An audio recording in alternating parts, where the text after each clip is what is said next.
fresh meat for the grinder.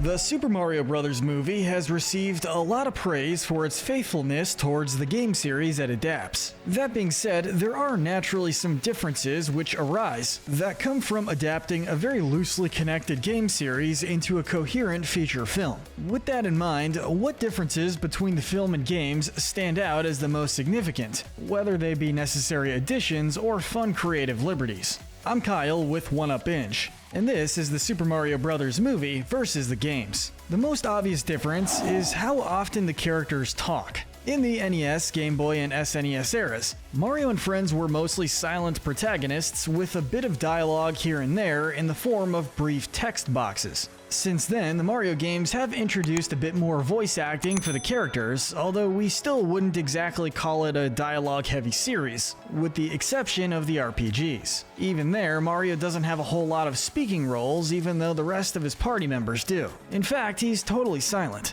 Making the movie much more dialogue-heavy than a typical Mario platformer is understandable and probably what most audiences would expect. We suppose that a much less dialogue-focused approach to the Mario movie could have worked if done in the style of WALL-E or the Shaun the Sheep movies, but honestly we're happy the studio decided to approach it the way they did. One of the biggest role reversals from the series is having Luigi be captured instead of Princess Peach. Mario and Luigi have rescued the princess from trouble many times, and Peach returned the favor in Super Princess Peach by rescuing the brothers. However, have Peach and Mario ever had to team up to rescue Luigi in the games? Mario and Peach have certainly worked together in games like Super Mario Bros. 2, as well as Super Mario RPG and Super Mario 3D World, but it was never to rescue Luigi specifically. The closest instance we can think of was in Super Paper Mario, but even that was pretty different as Luigi was brainwashed instead of traditionally captured. This was likely done to give Peach a much stronger portrayal as a female character, and to the filmmakers' credit,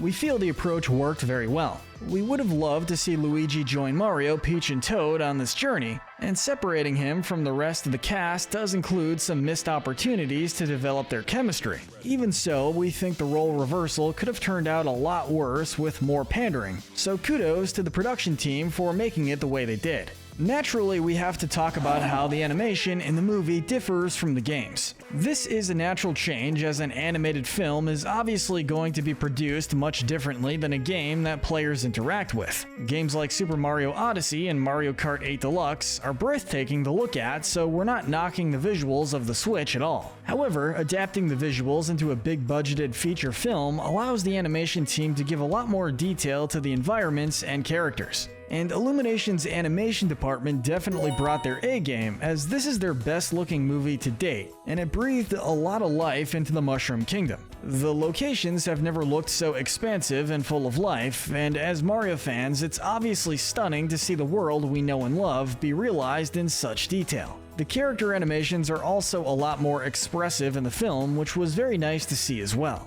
One major difference from the games is that we got to see Mario's extended family. As famous as Mario and his brother are, the rest of the Plumbers family have been mostly kept a mystery. We do see silhouettes of their parents in the Yoshi's Island games, but we never got a clear look at their faces. Shigeru Miyamoto has stated in interviews that Mario and Luigi could have a third potential brother, but whether or not that's canon, we don't know, as we haven't seen this third sibling as of yet. Mario's mother and father are seen in the anime, and Mama Mario is a character in the Super Mario Bros. Super Show, but those are not canon with the games, so they don't count. The Super Mario Bros. Movie pulled back the curtain a little bit as we got to see 4 members of Mario and Luigi's family. This includes their unnamed mother and father, as well as their uncles Arthur and Tony. Mario's father is actually played by Charles Martinet himself, which is very fitting, and these family members are very authentic to how we would imagine them to be. One group of interesting characters we see in the film were the penguins. The penguins were first introduced in Super Mario 64, wherein a mother penguin loses her baby and asks for Mario's help in locating the child. Since then, penguins have made minor appearances in subsequent Mario games, usually to enlist more help from Mario. About the closest thing we saw to a leader of any kind in the games was an elderly penguin named Panguro, who appears in the Super Mario Galaxy games. Even then, that's only because he was the grandfather to many penguin children.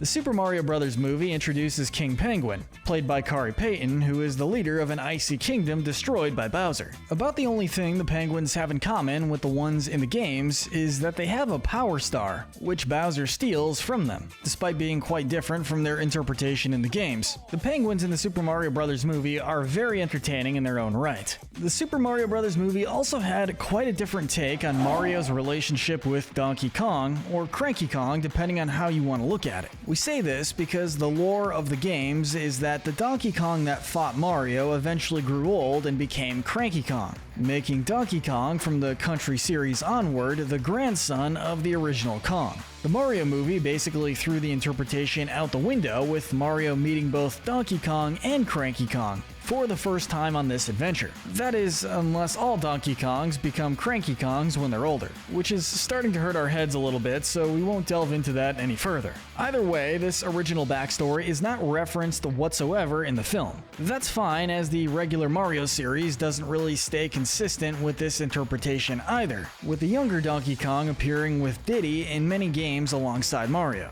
One thing that does stay somewhat similar is Mario's friendly rivalry with Donkey Kong, which is persistent throughout the film.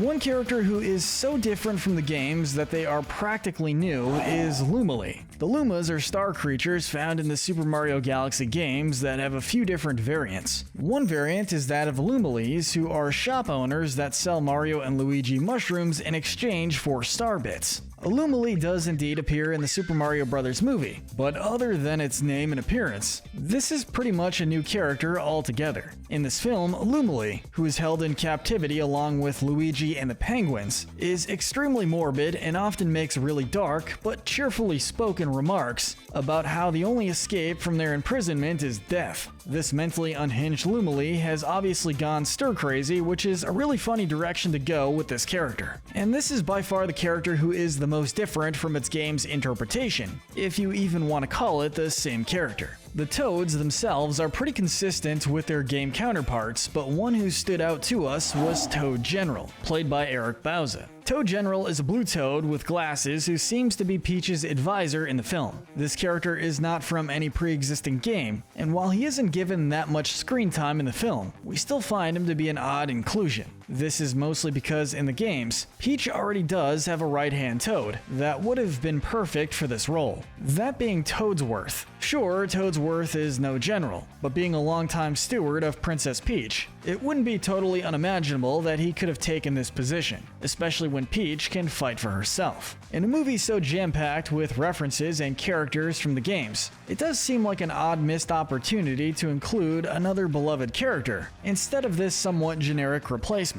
One location in the film that differed quite a bit from the games was the location of Rainbow Road. This track has been featured in a different incarnation in every Mario Kart game, so its consistency is quite low to begin with. About the only thing that stays the same is that Rainbow Road is located somewhere in outer space, although even its location among the cosmos changes. The Mario Kart 7 Rainbow Road, for example, takes place around multiple moons and planets, while the one from Double Dash takes place right over a city, possibly Mushroom City. Rainbow Road in the Super Mario Bros. Movie is much closer to the ground, being the path that Mario and friends take to travel from Jungle Kingdom to Bowser's Castle. To be fair, there is one game where Rainbow Road was the path to Bowser's Castle, that being Paper Mario Color Splash. However, the Rainbow Road in this movie is a lot wider and features more twists and turns, kind of making the film's interpretation a combination of the Mario Kart and Paper Mario versions. We understand why this change was made, as it fits into the plot of the movie, and if the film was going to have a Mario Kart action scene, of course it has to take place on Rainbow Road.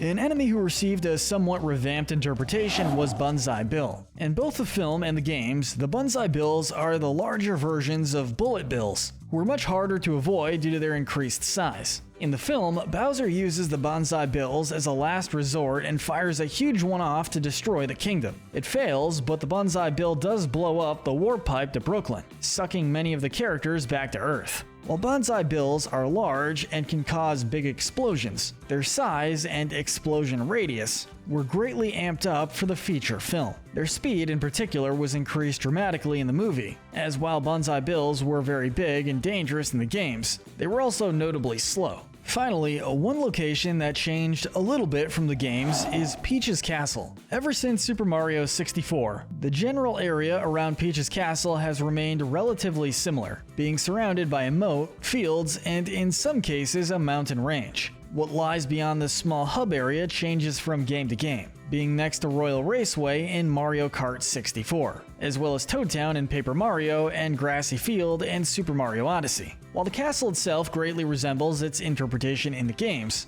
the movie puts the location of the castle on top of a hill surrounded by a city of toads. This city doesn't resemble Toad Town in any way, but at least it does explain why Mario was able to reach the castle by warp pipe. Really, when we have to point out the location of a castle as one of the biggest diversions from the game, that should tell you how faithful the movie is to the source material.